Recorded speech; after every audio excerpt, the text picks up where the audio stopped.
வணக்கம் ஃப்ரெண்ட்ஸ், இன்றைக்கி நம்ம வீடியோவில் பார்க்க போகிறது ஓப்போட A55ல் லைட்டிங் ஃபால்ட்.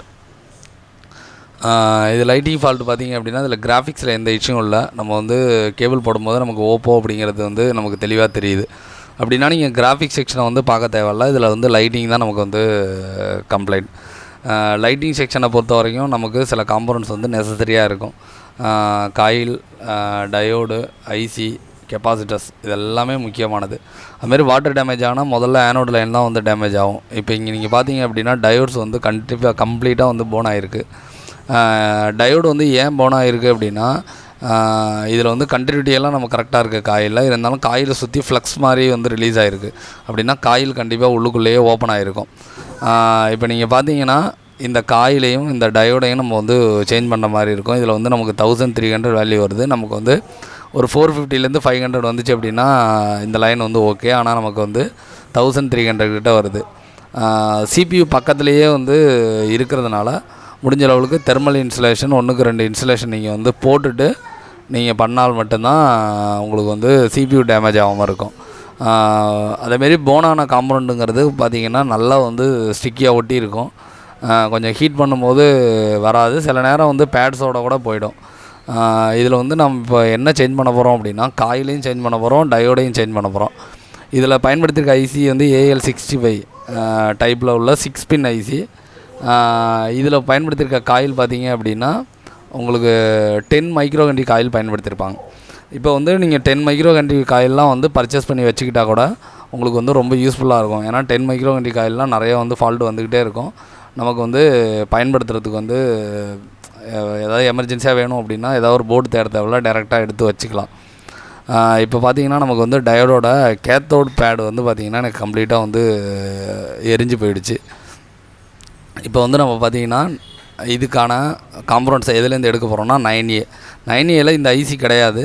ஆனால் 9Aல பார்த்திங்க அப்படின்னா 10 மைக்ரோகண்ட்ரி காயிலும் இருக்குது, சேம் டயோடும் இருக்குது. டயோடில் 2 டைப் இருக்குது. பெரிய டயோடும் வருது, இந்த மாதிரி சின்ன டைப்பும் வருது. நீங்கள் சின்ன டைப் மட்டும் தான் இதில் வைக்க முடியும். சின்ன டைப் பார்த்திங்கன்னா எல்லாத்துலேயும் கிடைக்கிறதில்ல, ஒரு சில போர்ட்ஸில் தான் இருக்குது. பெரிய டைப்பு கூட நிறைய இடத்துல கிடைக்கிது. அதனால் நீங்கள் ஸ்க்ராப் போர்ட்ஸ் வருதுன்னா கம்பல்சரி வந்து அதை கலெக்ட் பண்ணி வச்சுக்கங்க. இப்போ ஆனோட் பார்த்திங்கன்னா எனக்கு எரிஞ்சு போனாலும் எனக்கு சைடில் ஒரு சின்ன லீடு மட்டும் தெரியுது. நான் அதில் கொஞ்சோண்டு ஃப்ளக்ஸை பிபிடியை வச்சுட்டு நான் டேரெக்டாக வந்து டயோடை வந்து ஃபிக்ஸ் பண்ண போகிறேன். நீங்கள் டயோடை ஃபிக்ஸ் பண்ணும்போது மேலே இருக்கிற ஸ்ட்ரைக், அதாவது மேலே வந்து ஒரு லைன் போட்டிருப்பாங்க. அந்த லைன் பார்த்தீங்கன்னா கேத்தோட்.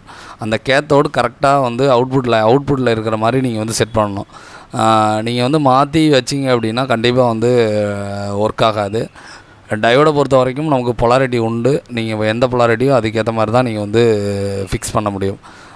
இப்போ பார்த்தீங்கன்னா நம்ம வந்து கம்ப்ளீட்டாக டயோடை ஃபிக்ஸ் பண்ணியாச்சு. நெக்ஸ்ட் வந்து காயில் வந்து நான் எகைன் சொன்னது தான், இது வந்து 10 மைக்ரோகண்ட்ரி காயில். இதை நீங்கள் ஃபிக்ஸ் பண்ணிங்க அப்படின்னா இதில் சர்க்யூட் வந்து கம்ப்ளீட்டாக கிளியர் ஆகிடும். நமக்கு வந்து லைட்டிங் ப்ராப்ளம் வந்து சால்வ் ஆகிடும். இப்போ இதில் வந்து எனக்கு வந்து டயோடு வேல்யூ பார்த்திங்கன்னா ஒரு 150 கிட்ட டயோடு வேல்யூ வரணும் ஃபார்வர்ட் பயஸில் இதில் வரும்போது. ப்ளஸ் பார்த்திங்க அப்படின்னா ஆனோட் பின்னில் எனக்கு வந்து ஒரு 450லேருந்து 500 கிட்ட எனக்கு வந்து வேல்யூ வரும். இப்போ பார்த்தீங்கன்னா உங்களுக்கு தெரியும் ஆனோட் பின்னில் வந்து எனக்கு வந்து 474 வருது. இதே நான் கனெக்டர்லேயும் செக் பண்ணுறேன். இப்போ பார்த்திங்கன்னா நமக்கு வேல்யூ எல்லாமே கரெக்டாக இருக்குது. இப்போ வந்து லைட்டிங் ஃபால்ட் கம்ப்ளீட்டாக ரெடியாக இருக்கும். உங்களுக்கும் இந்த மாதிரி சிப் லெவல் கற்றுக்கணும் அப்படின்னா ஸ்க்ரீனில் இருக்க நம்பரை காண்டாக்ட் பண்ணுங்கள். நம்ம இன்ஸ்டியூட் பார்த்திங்க அப்படின்னா சென்னை தாம்பரத்தில் இருக்குது. இப்போ பண்ண வீடியோ பார்த்திங்க அப்படின்னா நம்ம லைவாக பசங்களுக்கு வந்து ப்ராக்டிக்கல் பண்ண வீடியோ தான். நீங்கள் வந்தீங்கன்னா இந்த மாதிரி லைவ் ப்ராக்டிக்கல் வந்து நிறையா வந்து பார்க்க முடியும். நம்ம சேனல்லையும் பார்த்திங்க அப்படின்னா தொடர்ச்சியாக வந்து வீடியோஸ் போட்டுட்ருக்கோம். இது வந்து ரொம்ப யூஸ்ஃபுல்லாக இருக்கும். அதனால் வந்து வீடியோஸை மிஸ் பண்ணாமல் இருக்க சேனலை வந்து மறக்காமல் சப்ஸ்கிரைப் பண்ணிக்கங்க. இப்போ பார்த்திங்கன்னா நமக்கு வந்து லைட்டிங் ஃபால்ட் வந்து கம்ப்ளீட்டாக ரெடி ஆகிடுச்சு. உங்களுக்கும் இந்த மாதிரி லைட்டிங் ஃபால்ட் வருதுன்னா நீங்கள் வந்து காயில், டயோடு, கெப்பாசிட்டர் இதை வந்து செக் பண்ணிங்க அப்படின்னா மேபி இஷ்யூ வந்து இதில் இருக்கும்போது உங்களுக்கு வந்து சால்வ் ஆகும். முடிஞ்ச அளவுக்கு காயில்ஸ் எல்லாம் கலெக்ட் பண்ணி வச்சுக்கிட்டிங்க அப்படின்னா ஈஸியாக ரெடி பண்ணிடலாம். Thanks friends.